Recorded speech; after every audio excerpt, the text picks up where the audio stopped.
Frères et sœurs dans le Christ, en ce 25e dimanche de temps ordinaire à Nicée 2022, pensons-nous avec Dieu sur les motifs de prédication. Pourquoi Dieu envoie des prophètes? Pourquoi Dieu envoie les évangélisateurs, les évangélisatrices à travers le monde entier? Il n'y a qu'un seul but. C'est pour le salut du monde entier. Cela veut dire que Dieu souhaite le salut de tout le monde.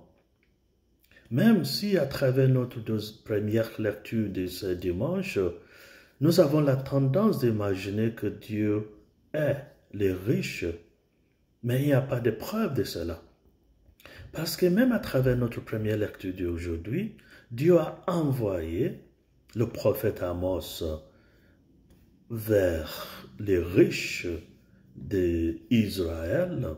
Le fait que Dieu a décidé d'envoyer un prophète du royaume du sud, ça veut dire Juda, la capitale Jérusalem, Dieu a envoyé Amos au royaume du nord, en Israël, pour évangéliser, pour prévenir aux riches de leur dire comment ils traitaient les pauvres, que ce n'était pas acceptable.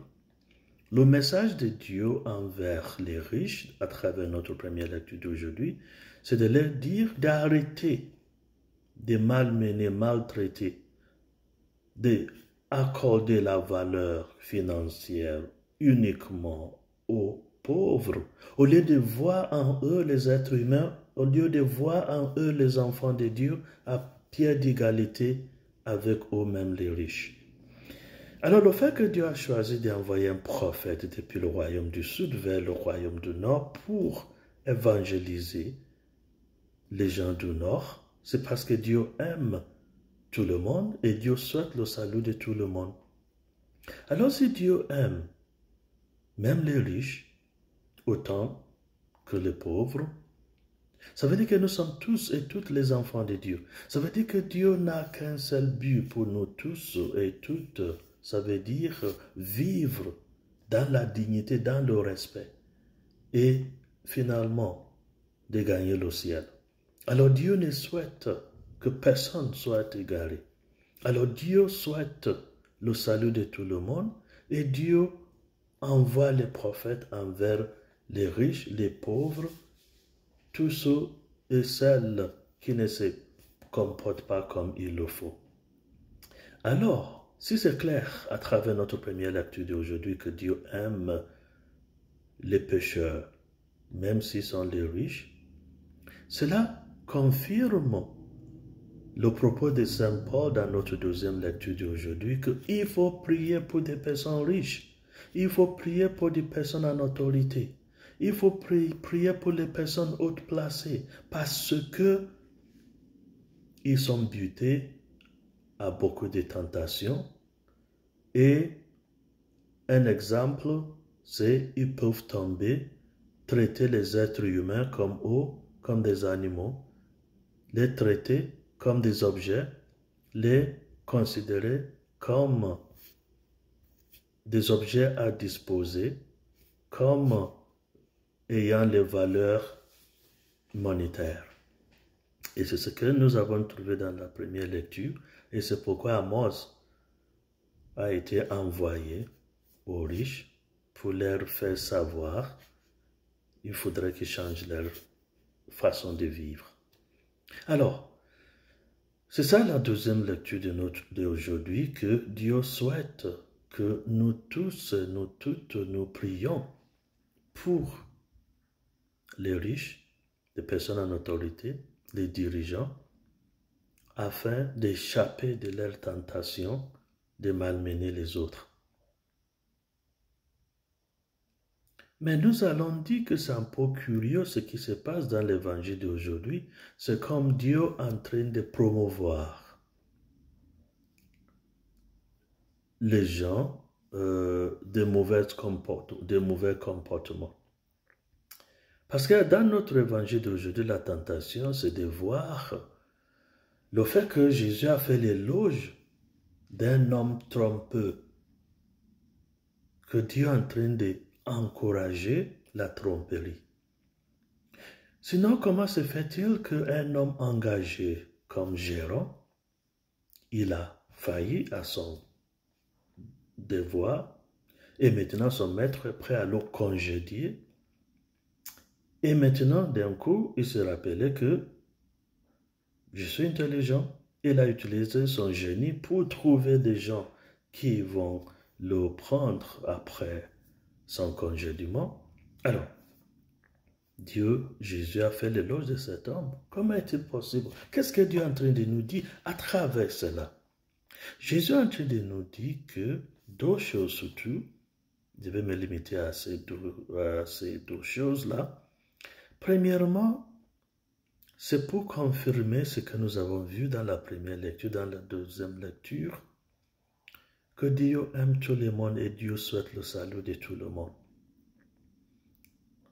Parce qu'on est pécheur ne veut pas dire que Dieu nous déteste. Alors parce que Dieu aime même le pécheur, même s'il est haut placé, même s'il a volé de l'argent, même s'il a manqué à son devoir de gérance, Dieu l'aime quand même et il aime tous les péchés du monde entier, tous les pécheurs du monde entier. Alors c'est ça, la première chose à se rappeler. La deuxième chose, c'est le fait que Jésus veut nous enseigner une réalité. Que chacun et chacune de nous, nous avons l'intelligence suffisante pour notre salut. Le moment où cet homme a constaté que il va perdre son boulot, son travail, son job, maintenant il a commencé à utiliser son intelligence. Maintenant, il utilise son intelligence positivement pour dire, tiens, si on me renvoie de ce boulot, que vais-je faire? Où vais-je vivre? Que vais-je manger? À ce moment-là, il a utilisé son intelligence pour son salut matériel, pour son salut physique. Voilà le deuxième point. Dieu est en train de nous dire que la façon dont cette gérance, ce monsieur, ce gérant, a utilisé son intelligence pour garantir sa survie après son congédiement, nous aussi, nous pourrons œuvrer dès maintenant pour notre salut éternel. Nous pourrons utiliser l'occasion qui se présente sur la terre pour préparer pour notre salut éternel. Le monsieur, le moment qu'il a constaté qu'on va le congédier, il préparait pour la vie après son travail. Toi et moi, c'est à nous aussi de préparer pour le ciel, pour l'après de ce monde. Après notre vie ici-bas, il y aura une autre vie après. C'est d'utiliser notre vie présente pour gagner notre vie à venir. Ça veut dire de faire ce qui va nous aider à acquérir le royaume de Dieu. Oui, il y a personne qui est qualifié pour aller au ciel, mais le bon Dieu nous a donné déjà des atouts pour pouvoir gagner le ciel. C'est ce que cela veut dire. Première chose, Dieu nous aime, il ne veut que personne aille à l'enfer. Alors, Dieu nous a donné l'intelligence de pouvoir utiliser cette intelligence pour notre salut. Alors, Jésus n'a pas fait l'éloge de la tromperie. Jésus a fait l'éloge du fait que le monsieur s'endormait pendant qu'il avait son boulot. Il a oublié d'utiliser son intelligence de façon positive. Mais il s'est réveillé de son sommeil et maintenant, il a planifié pour l'après son travail. Jésus est en train de nous dire, nous aussi, pour notre survie éternelle, nous avons la capacité d'œuvrer maintenant pour le ciel. Tout d'abord, il faut être comme Dieu, accepter que Dieu aime tout le monde et que Dieu souhaite le salut de tout le monde. Si nous sommes d'accord avec ces propositions que Dieu nous veut avec lui après notre vie terrestre, alors, deuxième étape, c'est maintenant d'œuvrer pour cela pour l'avenir. Alors Dieu ne fait pas l'éloge de la tromperie, mais Dieu fait l'éloge du moment où le monsieur a décidé d'utiliser son intelligence de façon positive pour sa survie. Alors pour notre survie éternelle, il faut œuvrer, il faut faire du bien, il faut considérer tous les uns des autres comme les enfants de Dieu, et puis on n'aura pas de division entre les pauvres et les riches. Nous serons tous et toutes des enfants de Dieu qui vivent dans l'harmonie et dans la paix. Et en s'efforçant de voir en chacun et chacune enfant de Dieu, en essayant de railler la division qui existe parmi nous, que Dieu Tout-Puissant nous donne son esprit, l'esprit qui va nous aider